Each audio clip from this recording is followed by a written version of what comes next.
Lipat naman tayo ng Tagbilaran City, Bohol. Si kapatid na Ricky Paraleda. Go ahead, Bohol, please. Salamat po sa Diyos, kapatid na Daniel, kapatid na Eli. Ang magtatanong po dito ay si Mr. Sarong, dating pastor po ng Jerusalem Church of God, galing po sa Bicao, Carmen, Bohol. Di po siya masyadong nakakaintindi ng Tagalog, kapatid na Eli, kundi po Cebuana. Dito po siya. Ayong gabi Riano, o sa morning programa, nga ang akong pangutana, mao nga kabahin ni sangalan, nga samahan, o maingon usab sa mao nga anak. Nga diha kanila ang maong kagamahanan, nagapamugna ning maong gahom sa kalwasan, sa tagsa nga mituo og misalig diha kaniya, sumala sa Juan 3:16 o 17. Busa ang akong pangutana mao kini nga arong masabtan sa kadaghanan uban pod sa akong pamilya, ingon nga sila karon nagmonitor man og galing uban sa akong mga kabanayan ug mga kaubanan kanhi tungod sa mga panahon og higayon nga niining taknaha awan ako damha wa palandunga kang ang akong pangutana matagaan dinhi og mga kompleto nga mga detalyes sa mga tubag. Ang akong pangutana mahitungod sa Lucas Kapitulo 24 o 47 ang bersikulo. Nga pinaagi siyang ngalan, igawali ning maong paghinulsol, pagpasaylo sa mga sala, sa mga katawhan, nagsugod dito sa Jerusalem. O sa Buhat Kapitulo 1, bersikulo 8, mausab sa gihapon, sugod dito po sa pagmatod sa Jerusalem, o hangtod dinhi sa atong nasod nga Pilipinas.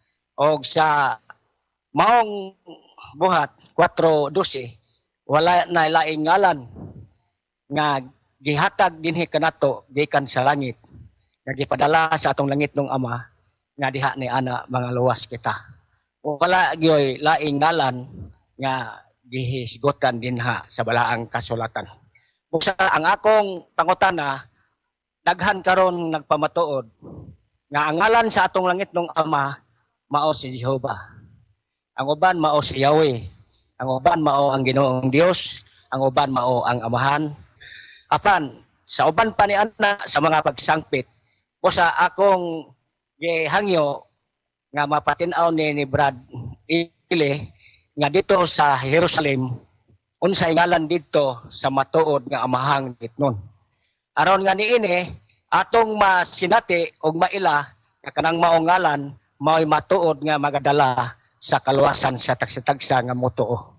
Una dito nila sa Jerusalem og hantod nga sa nato dinhing mga intel. Mao na nga ang anak usab mousab pod ang akong ipangutana nga mao ba po ning ngalan nga gipahamutang dito sa Jerusalem. Sa maong itong dapit sa maong nasod, kay dito man magsugod kining maong mga pagpamatuod. Wala man magsugod din sa Pilipinas, wala magsugod sa Amerika o sa laing mga nasod. Busa, mao kini ang akong ipangutana nga mapatin-aw tani. Ug ang ikaduha na akong pangutana nga kining litra nga Jehovah o Jesus Christ na mao ba ni ang napaila sa una pang siglo sa panahon dito sa mga Hudyo. Kaya ang kaluwasan sumala sa Juan 4, bersikulo 22, nagagikan man dito nila. Wala akong pangutana, panginaot ko nga kini matagaan o kompletong tubag o mga detalye nini nga makahatag ni o gahom sa kalwasan sa tagstagsa nga motoo. Daghang salamat. Salamat kapatid na Felix. Unang-una masasabi ko sa iyo yung sinasabi sa Jerusalem. Basahin natin yung sa Lucas 24:47 sa Cebuano. Ug nga sa iyang ngalan, igawali ang paghinulsol ug pagpasaylo sa mga sala sa talang mga nasud magsugod sa Jerusalem. Totoo yan Kaya nung mangaral si Pablo, magsugod sa Jerusalem, nangaral siya sa Gresya, nangaral siya sa Colosas, nangaral siya sa Tesalonica, nangaral siya sa Corinto. Gresya yon, yung Corinto, yung Tesalonica, nasa Greece yun. Ano ba ang ngalan na igawali o ipinangaral ni Apostol Pablo doon? Nang sumulat siya sa taga-Korinto, ano ba ang pangalang isinulat niya? Ang nakasulat sa mga manuskrito ng kasulatan, Jesus Christos. Yung nanggaling sa Hebreo na Yahshua Messiah, pag itinranslate mo sa Greek, Jesus Christos. Hindi naman susulat ng Hebrew si Apostol Pablo para sa mga Greek. Natural, susulat siya sa Greek. Maling isipin na susulat siya Hebrew. Dapat mong maintindihan, kapatid, na Felix, ang salitang Messiah at saka yung Yahshua, they are not proper names. They are common names. They can be transliterated because they are common names. Yung Yahshua, ang ibig sabihin nun, tagapagligtas sa Hebrew. Yung Messiah, ang kahulugan nun ay pinahiran o anointed sa English. Kaya kung isasalin mo yung Messiah sa English, pwede mong isalin na anointed. Yung Yahshua, pwede mong isalin sa English na Savior. Kaya anointed Savior. Pag isinalin mo yan sa Greek, lalabas yan yung anointed Christos.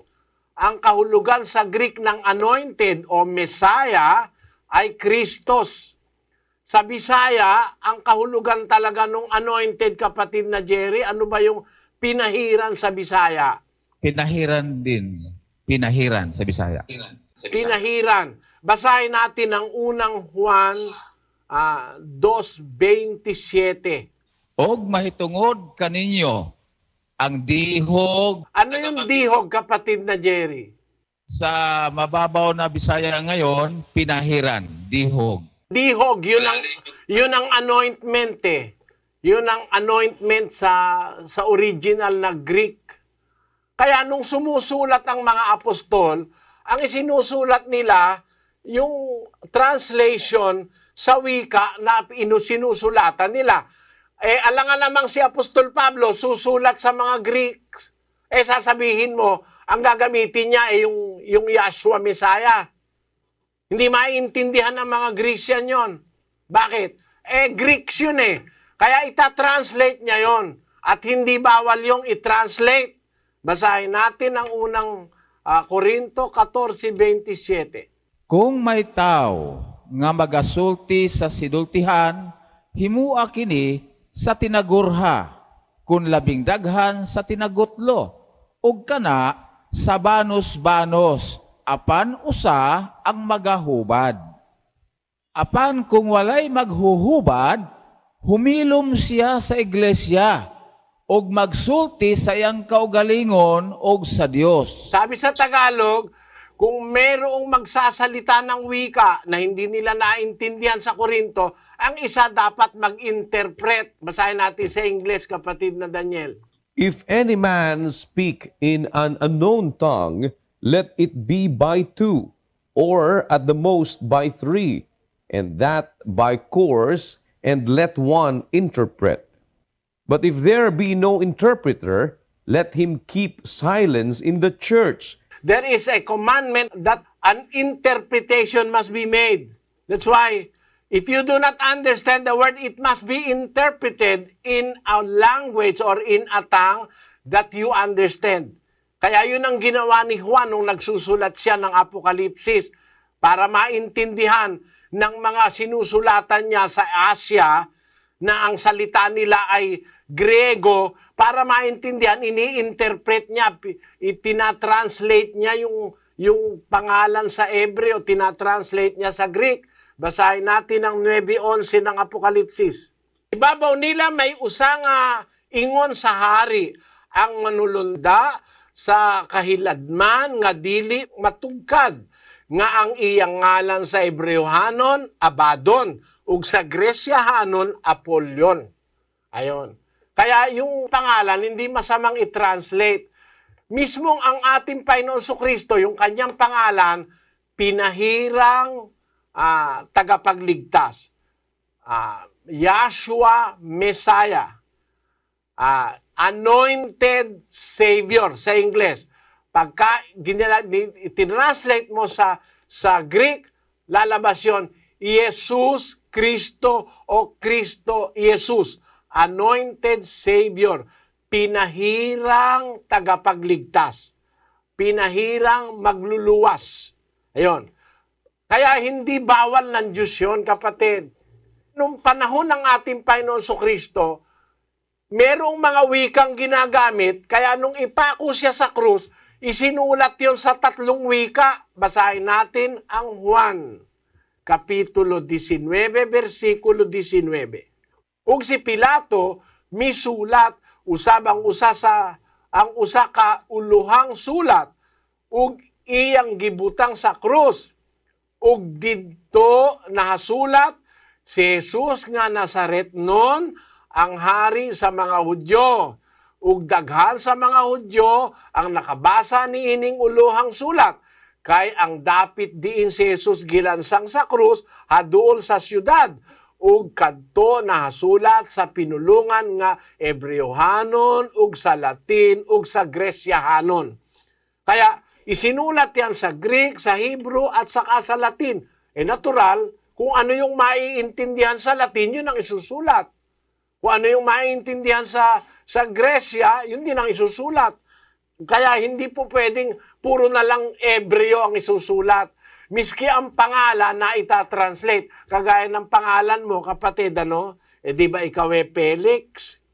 Kung tatagalugin mo yan, yung Felix na yan, sa Biblia, nakuha yung Felix. Pag tinagalog mo yan, dapat yan, F-E-L-I-K-S, Felix. Pag tatagalugin mo, ba't pumapayag ka, ikaw Bisaya, Felix, ang pangalan mo is pangalan ng Roma. Dapat, kagaya nung John sa English, pag tinagalog mo, Juan. Sa Kastila, Juan din. Pero sa English, John. O pagka naman sa Latin at sa ibang wika, Johannes, naiiba siya. Ganon din ang pangalan ni Kristo. Ang mahalaga, you are saying the same person. Kahit nasabihin mong pinahirang tagapagligtas sa Tagalog, si Kristo yun Sabihin mo sa English, Anointed Savior, si Kristo yun. Yun ang pangalan niya sa English, Anointed Savior. Ang pangalan niya sa Greek, Jesus Kristo. Ang pangalan niya sa Hebreo, Yahshua Messiah. Speaking of the same person. Alam mo kapatid, ang hindi naintindihan ng mga pastor na ipinipilit yung Hebreo o yung galing sa Jerusalem na pangalan, babasa ako. Sa 17 ng Gawa, kapatid na Daniel 22. At tumindig si Pablo sa gitna ng Areopago at sinabi, kayong mga lalaking taga-Atenas, sa lahat ng mga bagay ay napapansin kong kayo'y lubhang relihiyoso, sapagkat sa aking pagdaraan at sa pagmamasid ng mga bagay na inyong sinasamba, ay nakasumpong din naman ako ng isang dambana na may sulat na ganito, sa isang Diyos na hindi kilala. Yaon ngang inyong sinasamba sa hindi pagkakilala, siya ang sa inyo'y ibinabalita ko. Ang Diyos na gumawa ng sanglibutan at ng lahat ng mga bagay na naririto. Siya palibhasa'y Panginoon ng langit at ng lupa, ay hindi tumatahan sa mga templong ginawa ng mga kamay. Tinan mo kapatid si Pablo nasa Gresya, nasa Athens, sa Atenas. Basahin ko sa Bisaya sandali. Ug si Pablo mitindog sa taliwala sa Areopago, ug miingon, mga tao nga Atenas nun. Himatngonan ko nga sa tanang mga butang kamo maampuon da kaayo. Kaysa giyagian ug gipaniiran ko ang iyong mga ginasimba, hingkitan ko usab nga usa ka halaran nga sinulatan ni ini. Alang sa usa ka Dios nga wala hiilhi. Busa kadtong ginasimba nga wala ninyo hiilhi, mao kini ang ginamantala ko kaninyo, ang Dios nga nagbuhat sa kalibutan. Ug sa tanan nga mga butang nga naa niini, siya tungod kay siya Ginoo sa langit ug sa yuta, wala magpuyo sa mga templo nga binuhat sa mga kamot. Si Pablo nasa Athens, nasa Atenas, Greek yun eh. Greek city yun. Grecia yun, kapatid. Nakita ko sa altar nyo, may isang sulat sa isang Diyos na hindi kilala. Sa usa ka Diyos nga wala hiilhi. Yung salitang Diyos dyan, nakasulat yan sa Greek. Kasi nasa Athens siya eh. Ang gumawa niyan, mga Grecians eh. Huwag mo sabihin sa akin na yan, ang nakalagay dyan ay Jehovah, o kaya nakalagay dyan ay Yahweh, o nakalagay dyan ay Elohim. Dahil hindi naman alam ng mga Greek yun. Ang alam ng mga Greek, Theos. Kaya nakasulat dun sa kanilang altar, Theos.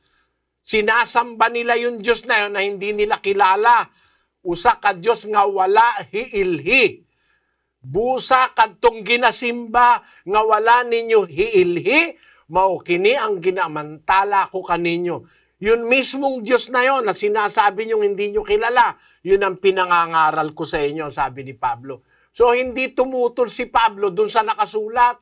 Hindi niya sinabi, ay dapat yan, Ebreo yan. Hindi niya sinabing ganon. Altar yan eh, nakasulat na yun dun sa altar ng mga Grego eh. Sa isang Diyos na hindi kilala, ginagamit nila yung salitang Theos. Kasi nasa Greece sila, gamitin nila salitang Greek, Diyos o Theos. Hindi Adonai, hindi Elohim. Hindi kung ano-anong sasabihin mong galing sa Jerusalem. Hindi. Nasa Greece yan. Kaya nakalagay dyan, Theos. Tinutulan ba ni Pablo yun? Hindi. Sabi pa nga ni Pablo, yan mismo Diyos na yan na hindi nyo kilala. Yan ang gumawa ng langit at lupa. Hindi siya tutol doon sa pangalang inilagay nila sa kanilang altar. Kayo naman, tutol kayo sa pangalan pagka Greek na. Theos sa Greek. Sa Latin, Dei. Sa Tagalog, Diyos. Sa Cebuano, Diyos din. Sa Kastila, Diyos din. Ba't tututulan natin yon? Nakasulat yon. Nakasulat pa nga sa altar yon, hindi tinutulan ni Pablo. Nakasulat sa altar sa Grecia. Huwag mo namang sabihin sa akin na yung nakasulat sa altar sa Grecia, Ebreo. Hindi mangyayari yon dahil Grecia yon. Bahagi ng Greece yun, at yun ang kapitolyo ng Greece. Hindi gagamit ang kapitolyo ng Greece ng salitang Ebreo. Kapatid, sana naintindihan mo, kapatid na Jerry. Pakisabi mo sa Bisaya. Opo, kapatid na Eli.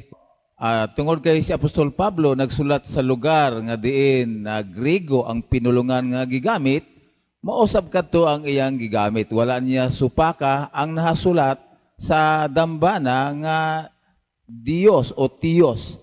Mao man to'y pinulungan nga ilang nasabtan. Ang nagsulat niyan, hindi si Apostol Pablo. Ang nagsulat niyan, yung mga Grego. No? Nadatnan niya na lang doon sa altar nila, nakasulat sa isang Theos na hindi kilala. Yung salitang Theos, ang nagsulat doon yung mga Grego. Pero nung isulat ni Pablo yung nabasa niya, isinulat niya rin Grego rin. Naintindihan mo, Brad Jerry? Opo. Ang nasulat sa dambana, ang mga Grego ang nagsulat adto.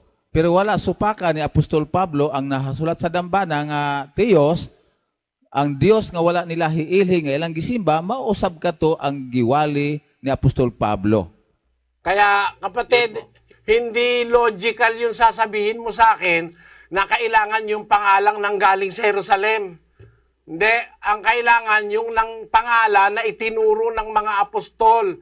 Pagka nasa hintil ka, kung alin yung wika na ginagamit nila, yun ang ginagamit ng mga apostol. Kagaya ni Apostol Pablo. Nung mangaral siya sa Grecia, ginamit niya Theos. Huwag mong sasabihin sa akin, ang isinulat niya ron ay Yahshua. Wag. Bakit? Mali yun. Alam mo kung bakit? Hindi siya magsusulat ng Ebreo sa mga Grego, hindi maintindihan. Kagaya ni Lucas. Alam mo ba kung sino nagsulat ng Lucas? Ang nagsulat ng Lucas, si Lucas. Alam mo ba, si Lucas Grego? Si Lucas Grego, ang sinusulatan niya si Teofilo, Grego rin. Parehong Grego yan. Basahin natin ang uno-uno ng Lucas.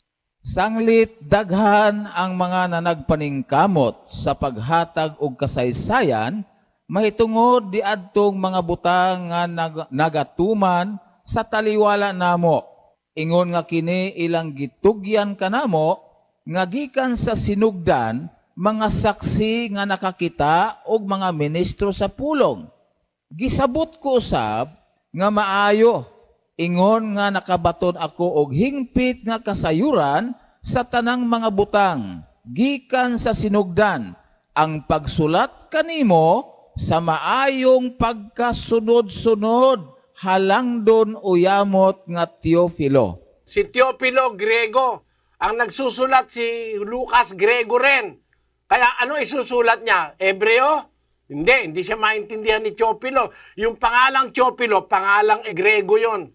Taong Gresya yon. At yung si Lucas, Greek din yan. Kaya yung sulat ni Lucas kay Teofilo, yung aklat ni Lucas, naisulat yan sa Griego. Ang Grego, ang ginagamit na pangalan ng Diyos ay Theos. At ang ginagamit na pangalan ni Kristo ay Jesus Kristo sa Grego. Nakakatiyak ako nang isulat ni Lucas yan, isinulat niya yan sa Greek language. Kasi ang sinusulatan niya ay Grego, siyang sumusulat ay Grego rin. Pag sinulat niya sa Hebreo, hindi siya maintindihan ni Teofilo. Yun ang sagot ko, kapatid. Wala na kasi akong maraming oras para talakayin ko lahat-lahat yan. Sana naunawaan mo.